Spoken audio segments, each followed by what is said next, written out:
Pemirsa, mantan Wali Kota Palembang Harnojoyo kembali diperiksa oleh Kejaksaan Tinggi Sumatera Selatan sebagai tersangka dalam kasus dugaan korupsi proyek pembangunan Pasar Cinde Palembang bersama 3 tersangka lainnya.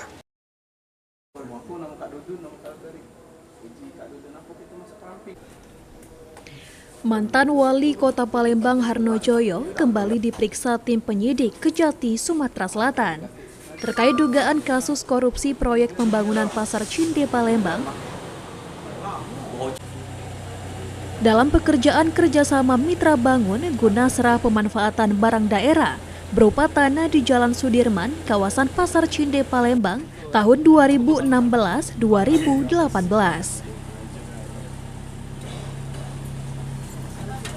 Harnojoyo menjalani pemeriksaan sekitar 12 jam di ruang pemeriksaan bidang tindak pidana khusus Kejati Sumatera Selatan dari pukul 9 pagi hingga pukul 21 waktu Indonesia Barat.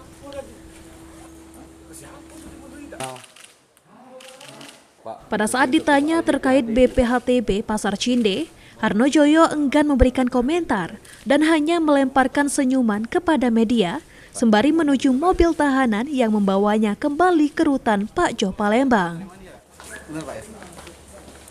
Pak, dikit be, Pak. Pak. Dikit, Pak. Sementara itu, tersangka Edi Hermanto mengaku dirinya tidak mengetahui terkait BPHTB Pasar Cinde, lantaran pada saat itu sudah pensiun dari jabatan. Oktober kan aku pensiun. Oh iya. Tapi nggak tahu kan soal BPHTB Pasar Cinde? Nggak tahu, soalnya aku udah pensiun kan. Aduh, ayo, salam kawan-kawan ya. Iya Pak, iya Pak.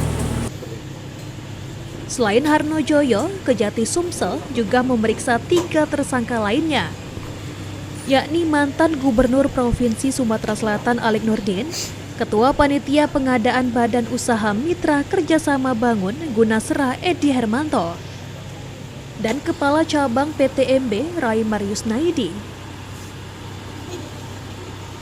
Eki Saputra, PAL TV.